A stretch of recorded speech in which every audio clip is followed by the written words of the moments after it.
Okay, we are live. Welcome everybody to this week's edition of the 10X Business Owners Mastermind Call. This call happens every single Wednesday, 2 p.m. Pacific time. And we come here to talk about business owner problems, challenges, concerns, opportunities, pretty much anything business related. And with the combined experience that Alan and myself bring to the table, Alan been in business, about 25 years? Close to it. Yep. And so going on 31. So that's 56 years, almost 56 years of combined experience. Incredible. Plus we've got Allison on the line here, about 15 to 20 years of experience. Dan, how long have you been in business? I started this business in 2005. So whatever that works out to. It's 5, long time. Ashley, you've been in sales and business for how long? I'd say about 8 years now. Okay. So we're going on about 60, 70, maybe 75 years of experience so far on this call. And the way it's designed is like Napoleon Hill came up with this idea and concept back when he wrote the book, Think and Grow Rich, is he used to have these mastermind meetings, these mock mastermind meetings with Andrew Carnegie and all these other people. And it was basically a fictional thing, but he would sit around and pretty much ask himself, hey, what would I do? What would Andrew Carnegie do? And then that just really just exploded the mastermind concept. And it's been used for generation after generation to build large companies, businesses, solve problems. When you think about it as a business owner, I mean, who are you going to talk to? Your competitor? No. So with that said, let's kind of go around the room real quick since we're starting off with a smaller audience, and introduce yourself, share what your business is, and what do you hope to get out of today's call. So we'll start with you, Allie. All right. Thanks, guys. So I'm actually in the process of opening my own business.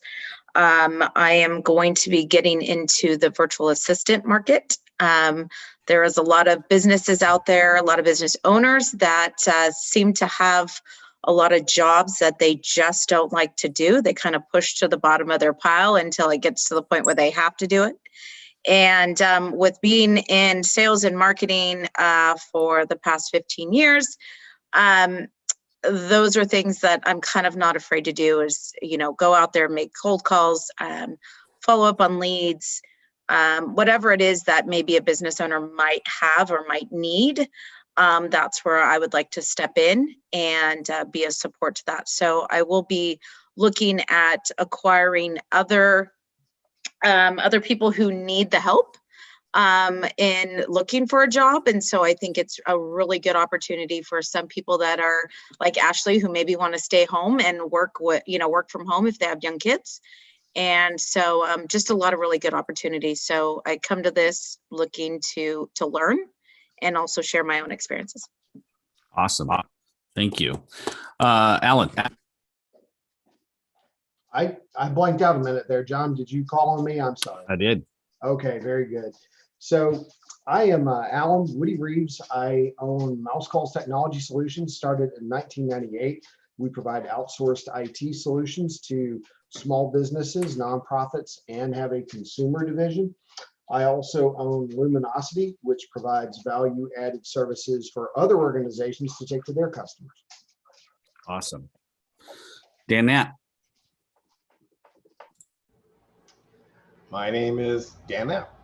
I own Red Hot Media Productions. I do websites and video production and animations, and I have a program called Biz Sites, which has a low cost of entry coming into the program, and then a low maintenance fee, and all the updates are included.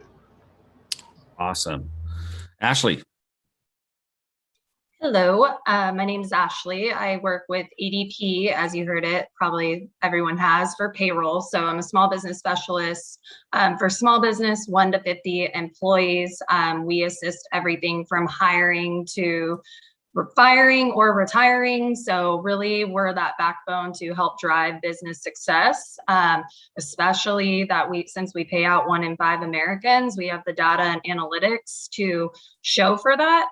So again, just helping small business in the local area and wishing and hope and trying to help them with success. Awesome. Welcome to the call.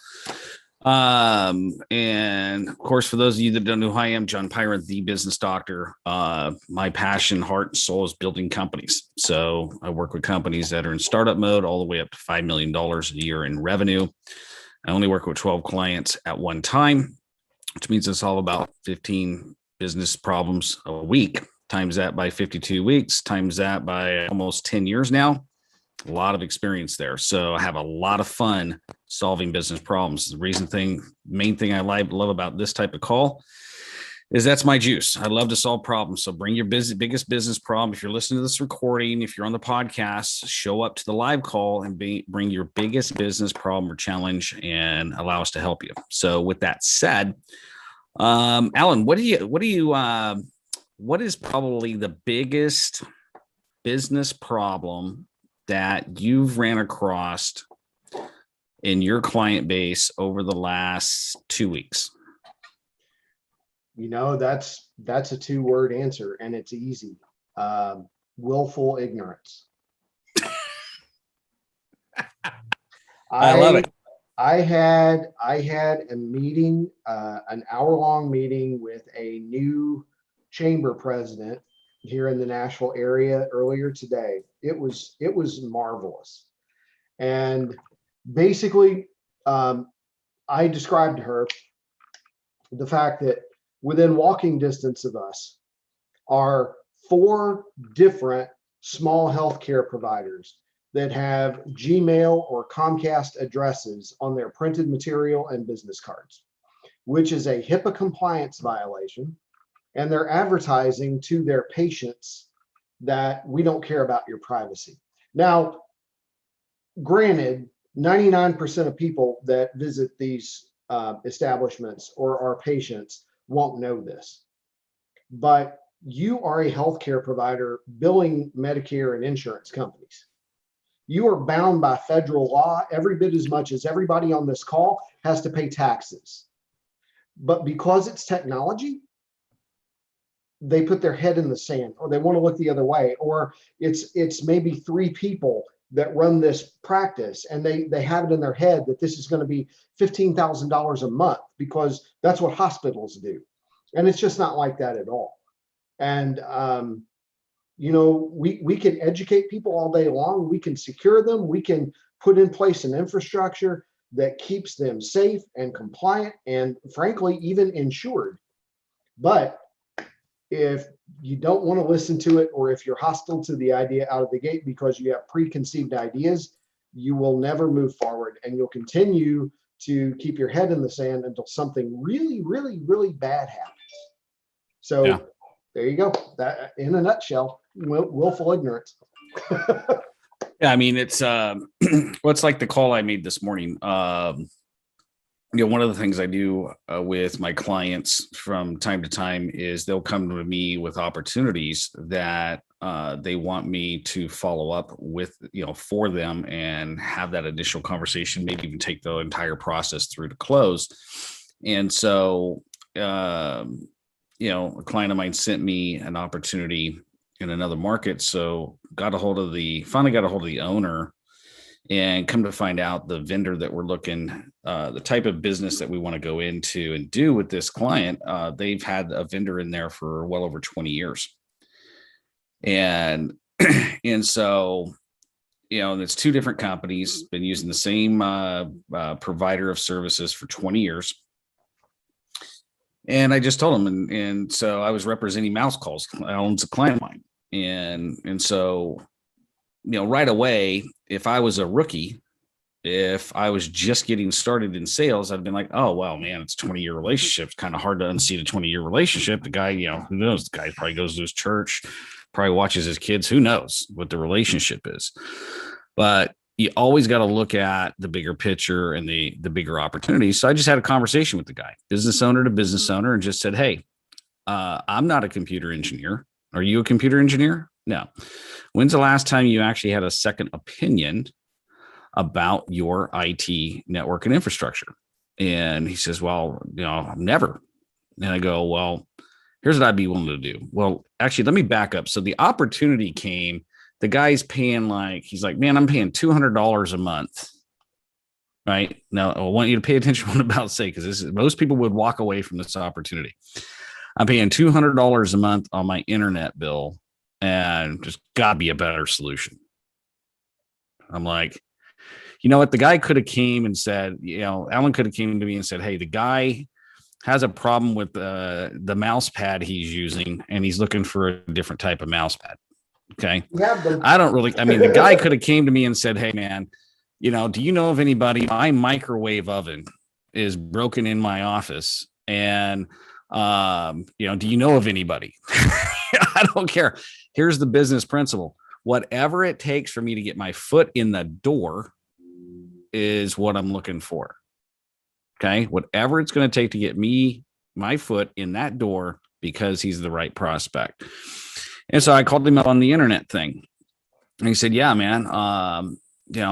When I think it was a guy named, what was the guy's name that referred us to this dude? Oh, I forget his first name. Luke, right? So he goes, yeah, I don't understand why Luke referred me to you guys. I'm just looking for better internet, a lower price. And I said, well, let's talk about that. I could better help you with your internet price by understanding your entire network. So in order for me to, I know you're using a guy. We all have a guy that we use. Okay. We all have a company that we use. But why don't I come in? I'll do a free network assessment. I'll have my buddy Jim Gaba up there go in and do a free network assessment for you. You and I will have a bunch of conversation about your business, so I could better understand how your operation runs. Then I'll come back with some recommendations on your network. And hey, if you have your guy implement it all, that's fine with me. But at least you'll know that you have either everything set up correctly, or maybe there's some things that need to be tweaked, or maybe you've been paying a person for 20 years and he hasn't done jack. At least you're going to find out. And oh, by the way, get me your phone, your computer, your internet bill. And because I know Mouse Calls has access to about 25 to 30 different carriers, and we can shop that for you. Now, the only reason I'm going to pursue this opportunity is because he has two businesses. Okay. Within those two businesses, they have a need for payroll services. Hint, hint, Ashley. They have needs for website services. Dan Knapp, they have a need for virtual assistant services. Allison, they may have, the primary reason is they have computer network support for Alan. I'm going to go in and look for all the different opportunities that this business has, because the business itself constantly has problems, constantly has needs, constantly has challenges, constantly is spending money. And so I got my foot in the door. He's open to it. We're going to go do a network assessment. I'm going to get his phone bill. I'm going to hand it off to Alan. Jim Gaba is going to go do the network assessment. I'm just going to have a business owner to business owner conversation with the dude. And then I'm going to hop on the call and I'm going to share with him all the findings. This relationship could go nowhere. Okay. But it also could lead to a internet sale. It can lead to a virtual assistant sale. I'm wanting to come out of this deal with some sort of foot in the door, whether it's for, I don't care if it's like a $49 a month Legal Shield membership. I need the person to have a buying experience with me. And this is a business principle. This is a sales principle. As long as you can get somebody to have a buying experience with you and you deliver way beyond what they thought they were going to receive, then guess what you have now? You have an opportunity to go back and make that second, third, fourth, fifth, sixth, seventh, eighth, 20th, 5 years later, still selling them stuff. So that's all I wanted to teach on today, is the importance of a connection, the importance of leveraging that relationship. Like I said, this may not go nowhere with the dude, but I also know the other thing that this dude has access to. He has a bunch of people that he probably knows that own businesses. And by me going the extra distance to help this dude out, I've now got social currency with the guy. He's probably going to want to help me out. And if not, guess what? I got more experience going through the exercise. So with that said, look at your own client base. Here's your action item, man. Go look at your own client base. When's the last time you talked to them? When's the last time you made a phone call? When's the last time you called them up and said, hey, man, I was thinking about you. Just wanted to reach out and see how you're doing. How's business? How can I help you? What's the biggest problem and challenge that you have? No matter what problem, business challenge they come back to you with, say yes. Say, yeah, man, I know somebody. Even if you don't know somebody, I know somebody. And if you're struggling to find somebody, go to johnpyron.com, book an appointment, call me on the phone. I'm pretty confident I know somebody that can help you refer to them. So with that said, build your network, add to the list. You'll never run out of business opportunities if you do that. So with that said, let me open this up. How we're going to do it. We're at that part in the show where you get to talk about any business problem you have, challenge, opportunity. Maybe it's personal. Maybe like you're struggling with getting motivated, and being consistent. Maybe you're overwhelmed. I learned that when I take on a business owner or business, I'm taking on the business owner. So I deal with all kinds of stuff. So feel free to share your biggest business problem or challenge on here. Understand you're being recorded. Understand this is streaming live on YouTube right now. That's why I would put your either your email or whatever in your name, and so people can connect with you. So let's see. Let's go with Allison first.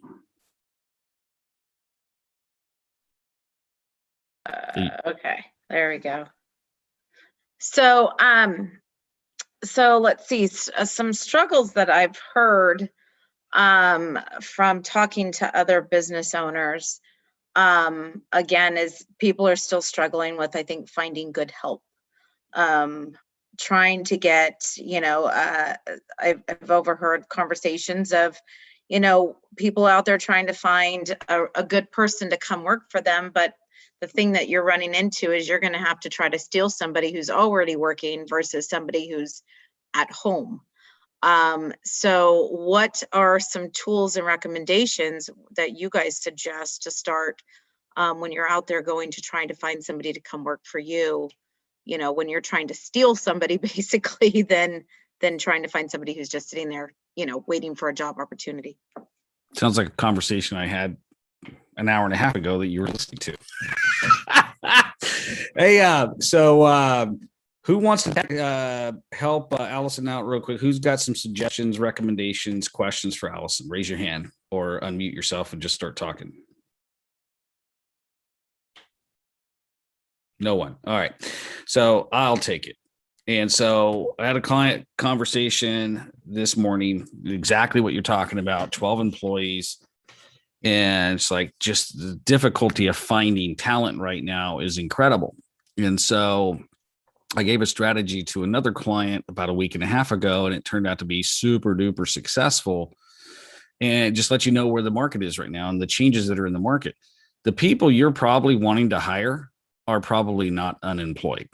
Okay. They're not the ones sitting at home, not looking for a job, just taking advantage of the unemployment thing. They are probably employed. And so the labor market's tight. And so when the labor market's tight, you need to become appealing enough to attract somebody. It's not even about stealing somebody. Because I know this, if that person's being taken care of at their current job, if they are super duper happy at that current job, if they're being challenged, they're in a great culture, they're being compensated correctly, there is no stealing them. They're not going to go nowhere. But the ones that apply, the ones that respond, the ones that send their resume, they're not going to do that unless they're open to moving. So I will play ethically in business, but I will not play fair. Okay. I will take your damn employee at like that. Okay. So you better keep them and you better keep them happy. Now, some people will agree with that philosophy. Some people are like, man, you're a jerk. No. Hey, great talent will make you money. Okay. Great talent will make you money. Great talent wants to work on a great team. And if you have a great team and you've built a great team, they're not going to go nowhere. Okay. But if they're sending me their resume, they're not happy where they're at. Okay. And so what I told my client, I said, here's the thing that I want you to do over this next week. I want you to do two things. Number one, I want you to go to every single one of your employees. I want you to send every single one of them a survey. And the first question is, give me the top 3 reasons that you accepted the job here and why you wanted to come work here. That's number one. Number 2 question. Now that you've been here and you've worked here, what are the top 3 benefits that you have received by working here? What are the top 3, just when you think about working here, these are the top 3 reasons why you stay working here. And so now you're going to have, if you got 12 employees like this client, you're going to get 12 responses on the first question, because the operations person is going to make sure that they answer this survey. And you're going to get the other 3 questions. And those combined, you need to put together a job ad that says, hey, XYZ company's hiring. We're growing at a record rate. We have a great culture. It's high performing. You take all the keywords that your employees gave you, okay, all the things and all the reasons why they love to be there, and put those in that job ad. Hey, man, the people here are happy. They feel fulfilled when they leave. They don't want to go home. Whatever those employees tell you is the marketing keywords you want to use in your job ad. And you say, hey, look at what Joe said. Put Joe's quote in your job ad. Here's what the job entails. Here's the fun things that you're going to get to do here. If you want to be challenged intellectually, it's this. You got to basically write some sales copy to track the job ad. Now, if I'm, let's see, what one of the number one thing that they're looking for right now is bookkeeper. If I'm a bookkeeper and I see a job ad out that says bookkeeper needed, established company looking for bookkeeper, here's your job responsibility, submit your resume here. That's one job ad. The other job ad is everything I just talked about. They're a great company. This is the type of employees that we're looking for. Here's what our employees currently say. You're going to be challenged. You're going to be fulfilled. You're going to be doing all this stuff. If that's you and you're looking for a home, submit your resume and tell us why we should call you. So the difference between the 2 job ads is night and day. This one is more attractive. This one is like just the typical job ad. And it's what people were doing prior to COVID. Now that we're beyond this, people, unless you're going to do a bunch for them, they don't need to come work for you. They got plenty of opportunities out there right now. There's plenty of opportunities for employees. So that's the information. That's the feedback I gave them. Hopefully that has helped everybody. And does that help you out, Allison? Yeah, thank you very much. If I can make a quick add on that, John. Sure. What you said. So we had a meeting last Friday at work, and you mentioned the top 3 things in regards to benefits for millennials and the next generation. Any guesses on benefits of what a millennial would have wants when they get hired? Flexibility of time. Benefits, though. So benefits. Yes. Probably not medical. Yeah, you would be surprised. They had more concern about pet insurance for them to be, yes, because everybody has a pet now. But the millennials, that's something that they're looking for right now as far as pet insurance, medical, vacation, so it's a whole new generation that we're evolving and having new employees come into. So pretty interesting there. And then, like you mentioned, with the job ads and postings, we're seeing trends right now that businesses are opening slowly with COVID. But I mean, as far as health insurance goes, having those extra benefits added to your job is going to attract those top quality employees, because the turnover rate with small businesses, and especially in California, these new laws and mandates are making it harder. It's burning more of a hole in your small business owner's pocket. So there's actually advantages in tax savings when you go into it about these benefits, and that can benefit the owner at the same time pleasing your employee. So just found that pretty interesting. So pet insurance, health insurance, what were the other top benefits? Pet insurance, medical insurance, and then of course retirement. So, you're getting a lot of people now looking at, stock market, investing, retirement. It's a new generational approach as far as, especially at the stock markets right now, and people investing with their retirement. So this is a great question for you, and this could benefit everybody, but especially those in California, is where are we at tier wise now? How many employees do you have to now provide retirement for? How many, what's a minimum threshold? So coming into this end of this year, I believe it is starting in the next month, it's going to be Cal Savers for 5 employees or more. So Cal Savers is like the state fund of California with workers' comp. So highly suggest, like with ADP, we offer those benefits and things that are integrated with your payroll. But they will be bringing that out, and they've already affected small businesses all the way down to 5 employees. So including that sexual harassment mandate that I remember talking to you probably about all last year. Well, it came into effect in January. So they are really cracking down and have gotten it down to the minimum of 5 for small business. And next year it goes up to 10.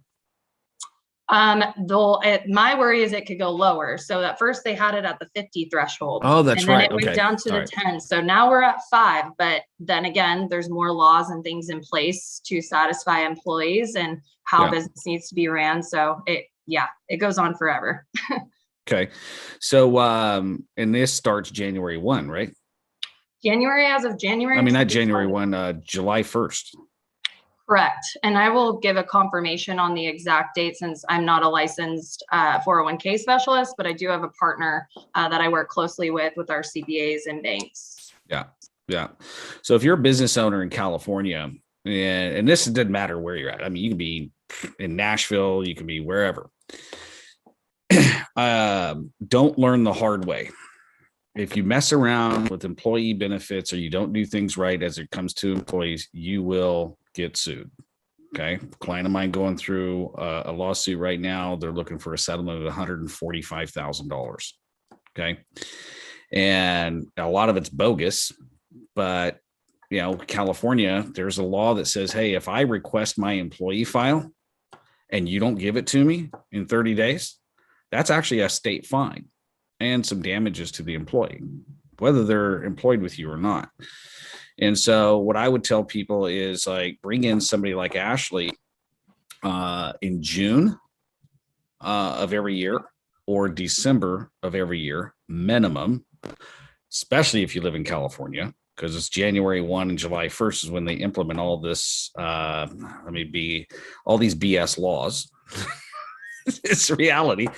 And have you look over the employee handbook, the entire HR process, and give you the feedback to protect yourself. Because a lot of business owners don't even know about this. This affects a lot of small business owners if you have 5 or more employees in this, it's like me and Allison's friend, Tim, he has 9 DJs or 7 DJs. Well, with the law that they passed or they voted in last year, his category is not exempt. So he can no longer subcontract those employees out. Those people out. He has to have them as employees. Well, now with this new law that's going to kick in July 1st, he probably doesn't know that, hey, now that you got 5 or more employees, you're going to have to set up some sort of retirement plan for them. And I guarantee you, a lot of small business owners don't know that. So the point is bring somebody in that's a specialist in the areas of business that you want to get consulting in. If it's IT, get a hold of Alan. If it's a website, get a hold of Dan. If it's a virtual admin, you want your virtual admin or customer service or any of that type of stuff, you bring in Allison. If you want your payroll or HR or any of that stuff, you bring in Ashley. And work with professionals to get to where you want to go in your goals. So who's next? Who's got a business problem, challenge, opportunity they want to discuss? Or do I got a call on you? Brian, I was just thinking about you, buddy. Oh, man. All right. I got to step outside in one moment. How you guys doing? Good. Self? Good. I'm doing all right. Sorry, I kind of tapped in a little late, but I made it. Yeah. What's the biggest challenge you got right now, man? All right. There we are. So one thing that we're actually currently running into is going to be based on, hiring new employees. Since the reopening of California, we've probably gone through, I want to say 2 new employees, which didn't pan out. We're probably going to need to be letting one go next week. Yeah, I guess the question would be how to find, like Allison said, how to find talent. Our strategy, and I'm one of the examples, is to hire on people that don't necessarily have all the knowledge. That way you're not, paying a buttload of money right away, but then you gain the experience, you earn your raises, so on and so forth. How do you find that talent that's willing to stick around and absorb knowledge and stuff like that? That's a great question for Allison to start off with.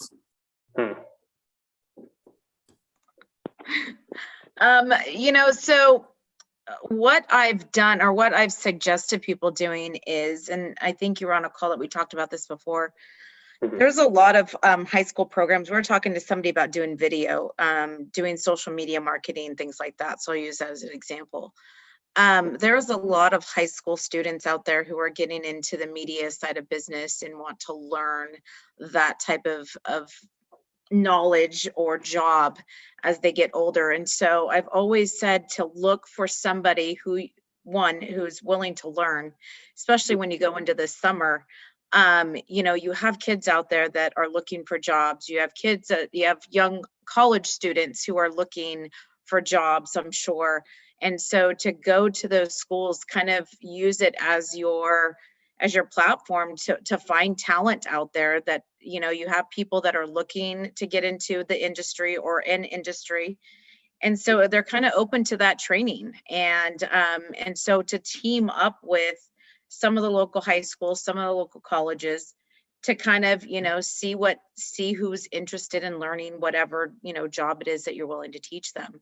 And then you can start with a lower salary, a lower hiring scale than you would normally because they don't have the experience. But, that it does cost an investment when you're bringing on a new employee. There's a lot of money you invest in when you hire somebody new. So that's where I would start, is to find those places out there, somebody you can work with, to say, hey, this is what I have coming up. Can you refer me to somebody that I can talk with? So that's an option.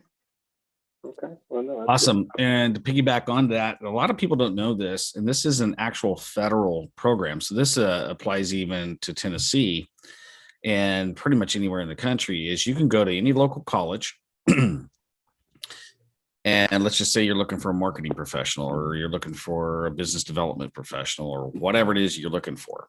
You want to find somebody that's majoring in that category at their college. Okay.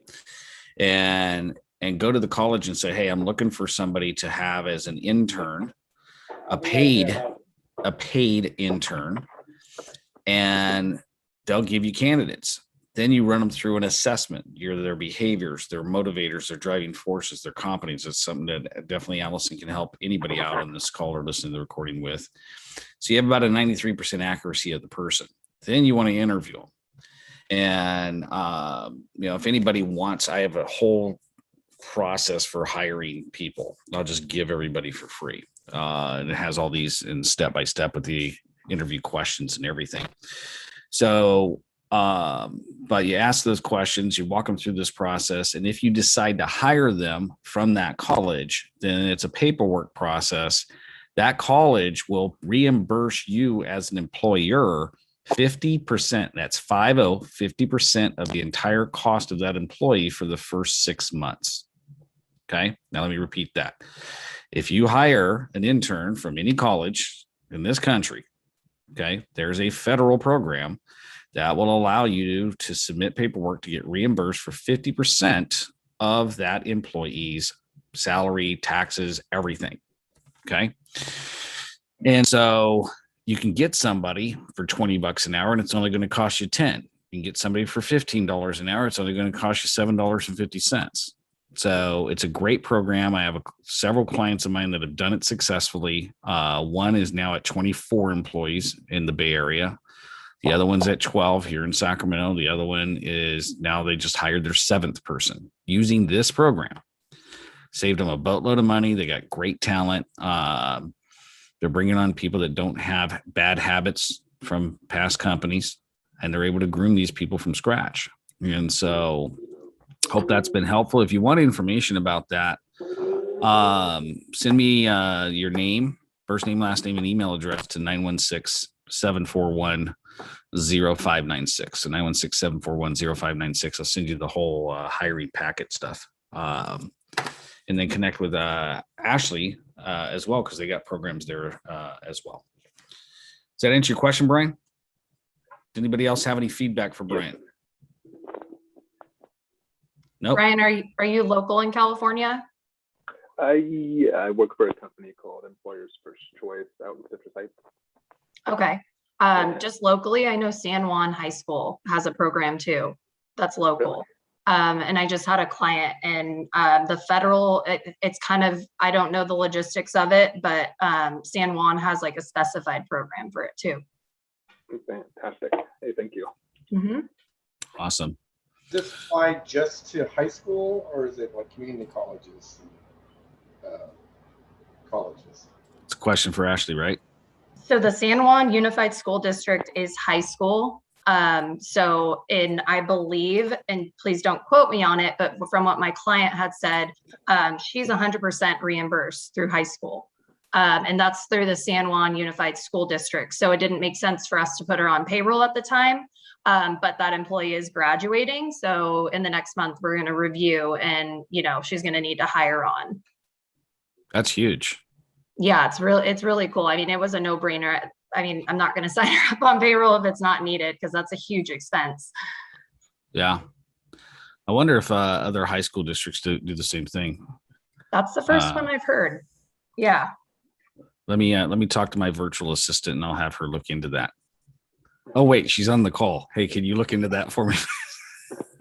See, this is one of the, hey, I want to point something out. This is why you want to have a virtual assistant. Okay. Because I would love to know more about the program. I actually would leverage that program with the amount of clients that I have. But the last thing I need to do is research that program. Okay. So it'd be better for me to have an assistant research the program. And so if you don't have a VA, the big myth is like, okay, I'm gonna have to commit all this money. I like one of my VAs, I only use her 7 hours a week, but she handles all my social media stuff. She handles all the graphic stuff, all the stuff I don't want to do.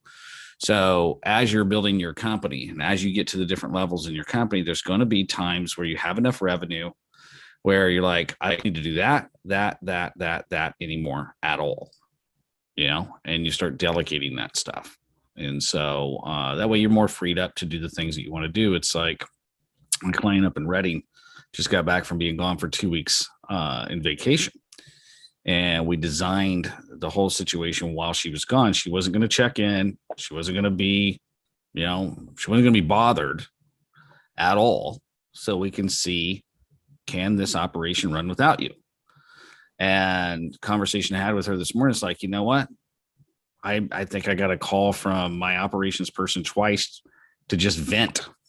She was complaining to me about all the stuff going on in the office. And I'm like, just listening. I didn't take on any of it myself. I just said, well, sounds like you got some challenges on your hands. All right, I'm going to get back to my vacation. Have a great day.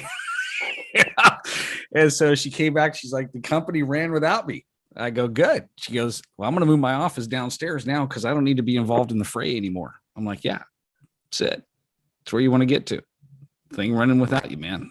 So, but that's the joy of having a good talent on staff. And heck, man, if you can get high school to pay 100% of it, or even college to pay for 50% of it, lots of talent out there.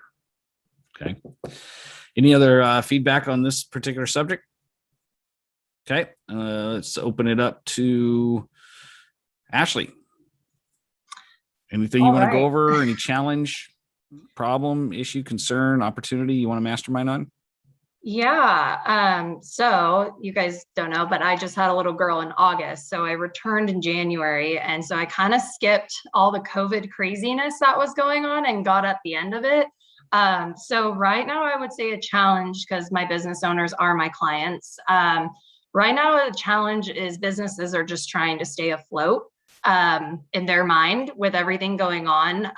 It's part of that growth, like a few of you were mentioning that, if you want to have and wear all these hats as a business owner, where is your time right now to focus on the growth and generate revenue for your business? So a lot of the times my struggles with my initial appointments right now, because we sell on value, not cost, is really, for them to understand what it means and to avoid any penalties or fines. So you want to start from the ground, successfully on the right foot, having all the tools and resources at your fingertips.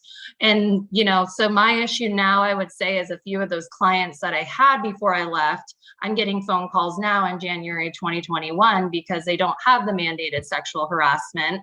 Labor Board came into their business location and found expired labor posters that aren't updated. So all that tedious stuff as a business owner, which you shouldn't have to worry about, they are worrying about it. And now they're facing those penalties and fines compared to the value of a service they could have received where they wouldn't have this issue whatsoever.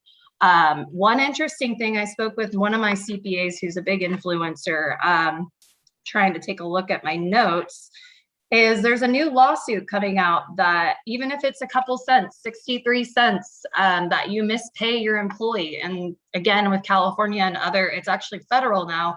It could be up to, they have a client right now facing a $63,000 fine for being 0.63 cents off of a payroll. So again, numbers, QuickBooks, if you're wearing all those hats, again, it's going to cost you down in the long run. So if you want it right, you don't want to take the liability, outsourcing, finding your vendors, finding a one-stop shop, it just makes sense. And they don't really get to figure that out till they're in the hole. Yeah. Hey, and I'll add on to that. It's like this client of mine is getting sued because pretty much anybody can sue you. Doesn't mean that it's going to go anywhere, right? So he got this, like a 16-page complaint from this employee's attorney, because there are attorneys out there that will write letters for free on behalf of an employee. And they're basically these template letters that go out and they scare the hell out of business owners. And they're like, oh my God, what do I do? What do I do? Well, he came to me and he showed it to me. And I'm like, well, the nice thing about you is you have a payroll service. Okay. And it's very similar to ADP, not as good as ADP, but it's a payroll service. Okay. And out of all the complaints that were on that, every single one of them is the payroll services company's problem, not this employer's problem, because all the payroll, all the stuff that he's being sued over goes through that payroll process. So that stuff's not going to go nowhere because it's handled well, right? It's handled right. The only thing that he is going to be in a pickle about is the employee requested in writing the employee file, and they just ignored it. And so they went beyond the 30 days. They're going to get about, I think the fine on that's about $1,500 when everything's said and done, because he didn't give the employee the file. But had he not had a payroll service, been doing his payroll on his own, or not had an actual service, and I'm not talking like these $10 a month payroll services where you just go in and you fill out your stuff and you submit it. That's not what I'm talking about. I'm talking about an actual service where they give you labor posters, they give you all this stuff like ADP here. You need to protect yourself, because an employer, okay, just so you know, if you're an employer, the moment that employee departs your building, the moment you two sever their relationship, they have up to 4 years to go back and claim whatever the hell they want to claim. And the burden of proof is on you, the employer. Okay. So always remember that. Never let somebody get away with not filling out a timesheet, signing it, that sort of thing. Okay. The burden of proof is on you, the employer, especially in the state of California, the country of California, I should say. Okay. It's different here. Okay. If you don't want to be under that subject, then get a hold of Alan Reeves and move out to Tennessee, and Alan can hook you up and he can become an IT company for you. And he can even do that no matter where you live in the world. So that's my 2 cents there. Anybody else got any feedback for Ashley or any questions? Nope. Okay. Thanks. Dan Knapp, what's on your mind today? I don't have anything today. I'm You don't in have anything. observation- Everything is perfect. Observation mode. You're in observation mode. Okay, great. Alan Reeves.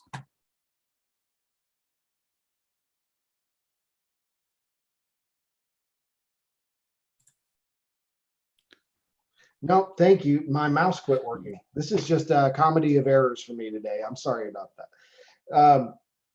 So this doesn't happen in every industry, but now I'm dealing with something that happens a lot in technology, and I'm sure that it happens a lot in some other fields. But long story short, we have a client. They're an auto repair shop. They've been established for many, many years. They do great work. You take your car in there, they'll find every single thing that's wrong with it, document pictures, email them to you within 24 hours. You basically pick what you need fixed. They have a running record of it. It's white glove, cradle to grave car service. Good stuff. They've been a client of ours for about 5 years. They have a new employee. This new employee is a technology hobbyist / enthusiast. He talks about the different browsers that he uses and how one's better than another, and talks about the different software packages that you hear about on the Kim Commando show and programs like this. And the other day when I encountered this guy for the first time, it was fine. He wanted to talk shop about computers. But now I had a tech out there yesterday installing some rugged notebooks that they use in their shop. And we distribute these. They have a carry handle and the rubberized coating, and they're meant to be dropped. These are great machines, but they're expensive too. And our client relies on us to maintain his cybersecurity and everything else. It's and without sounding disparaging, it's at a different level than what this guy is used to. It's at a different level than somebody that is trying out the latest version of Firefox, or maybe knows enough to boot up a machine in Linux, or wants to talk about how Mac is better than PC. I mean, we're just operating at a different level, and that's okay. But now, after what happened yesterday with my engineer and this guy wanted to step in and basically do part of this work, connect them to the Wi-Fi, install the printers, etc., while my engineer is there. And it's just because he wants to do it. Now, this is problematic on several levels, and it's causing me to immediately call a review meeting with my client, with the ownership, because it doesn't sound like it's harmful. But just imagine, and I'm going to say this, just imagine for a moment that I dispatch a tech out there to this client to install a wireless access point, install new computers, update software, just whatever it is we do. And that engineer just happens to be, a grease monkey, and decides while he's there that he wants to help work on people's cars that are there in this facility. Now, that doesn't sound like it's a good analogy, but at the end of the day, this mechanic is wanting and taking the initiative to work on a piece of property that is not his. And on occasion, in technology, we find this kind of problem. And Dan, I'm sure you've encountered it from time to time, where you have somebody that's got enough knowledge to be dangerous. And I have these conversations. A lot of times we will be approached by clients that don't have a full capacity understanding of what we do. We had a gentleman call in the other day, and honestly, the words out of his mouth was, "I need to figure out how to connect an email address to my website." So that's fine. He's got rudimentary knowledge, kind of knows what he wants. But, I gave him a call, and he had no idea that was something that involved a subscription of any kind. Like if you have a business domain or business email, you're paying a monthly or annual fee or some sort to keep that going. And these are services. In his mind, he's thinking, well, I'll just call a computer guy and he'll set it up for me. Yeah. So let me ask you a question. Wow. So in this, You gotta deal with it. so in this customer, it's been a client of yours for 5 years. Get a new employee comes in, you know, he's a jailhouse lawyer or whatever. He kind of dabbles in computers and he wants to give the owner advice, and he knows all this and he knows this and he knows that. And so what is the question? What's the challenge here? How can we help you on this? Well, essentially at the end of the day, obviously I've got to meet with the ownership to talk, to address the situation. Mm-hmm. But also, even when I do that, I don't want this guy touching anything. Yeah. I mean, from a liability standpoint, from a professionalism standpoint, and he can be told not to do that. Is this a VIP plan customer or is this a managed service customer? It's a managed service customer. Okay, they have a server and workstations and all that stuff. They do. Okay, we have an agreement in place with them. Oh yeah. Okay. So, I mean, what I would do is just get a hold of the owner, have that meeting with the owner and just say, hey, listen, man, we're charging you a flat fee. And the reason we're charging you a flat fee is because we own the network. You own it, but we own the ownership and the management of it and the taking care of it and making sure you have no problems. And the reason we're charging you a flat fee is because we make our money when you don't have problems. That's how we make our money. Well, if we don't have any control of the network and this new person is allowed to touch anything on that network, okay, you need to understand what your agreement says, that we're going to bill you by the hour to get that network back to where we had it before he touched it. So let's flip this a moment, I can work that with you all day long, but sure, a more generic message for just business owners. Let's go out of the gate. You're a business owner and you have an employee that is trying to create value around himself, but is getting out of his lane in doing so. What's the message on how a business owner corrects that person and still boost them and lift them, if that's possible? Excellent question. Excellent question. So when you have multiple employees, and the larger the company, the more this is prevalent, is you're looking for those employees that want to take on the initiative to do more. Okay. But they also need to understand what they're responsible for. Very good, well-written job descriptions handles that a lot. Having what's called a coaching session with that employee at least once a quarter minimum, and helping keep them focused on, here's the things that I need for you to do in the company. These are your number one priorities to get done. And if you have any ideas or anything that will improve the processes, systems, the overall company, definitely bring those ideas to the table so we can talk about them. But I don't want you playing outside of your lane without, permission. Okay. We want to reward you for your ideas. We are totally open to having that conversation, but there's so many different people that are responsible for so many different things in this company that I don't want you wasting your time doing stuff that's being done by somebody else. So you turn it into a positive, the way I look at it is, if I have an employee that's doing their job and they're knocking their job out of the park and they're doing great, and that's still not challenging for them, and they're looking for other things to do to make themselves more valuable, hey man, let's talk. You want a raise? You can have a raise every single week if you want one. But this is what I need to have happen in order for that to work. So if you got a gung-ho person like that that's looking to expand their skill set, expand their role in the company, my attitude would be to praise them for it and put in a way for them to have the freedom to expand their knowledge, to come up with new ideas.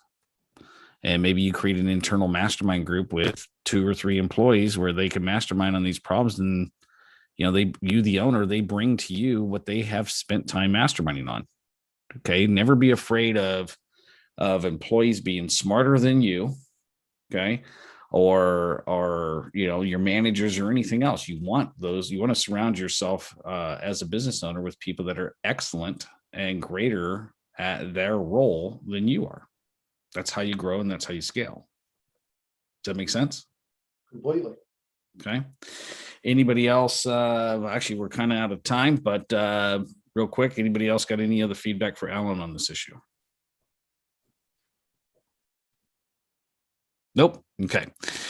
All right, everybody. It's been a great call. This is going to be up and processed on YouTube in probably the next 2 minutes. So you can go back and rewatch it all you want. It'll be up on the podcast channel tomorrow. And share this out. Make your comments. Put your comments about what you took away from this call.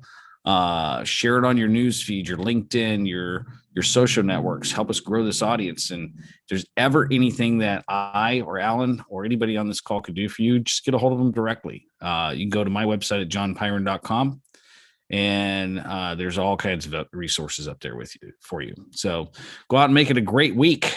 We'll talk to you next Wednesday, 2 p.m. Pacific time.